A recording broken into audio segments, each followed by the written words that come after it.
আমার হায়াতের কসম, আমার ইমানের কসম, ওই আল্লাহর কসম করে বলছি যে আল্লাহর হাতে আমার জীবন। বর্তমান ফিলিস্তিনের যুদ্ধ শেষ হবে, ইমাম মাহাদি এসে যাবে। ইমাম মাহাদি আসার 9 বছর পরে, ইমাম মাহাদি আসার 9 বছর পরে ঈসা আলাইহিস সালাম আসবেন।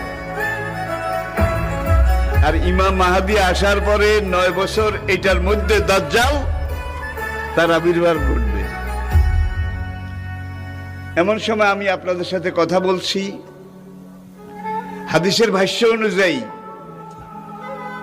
মনে করেন দাজ্জাল আপনার বাড়ির দরজায় এসে দাঁড়িয়েছে। এমন সময় আমি আপনাদের সামনে কথাগুলো বলছি, যেই সময় মনে করেন ইমাম মাহাদি আপনার ঘরের সামনে এসে দুয়ারের কড়া নাড়তেছে।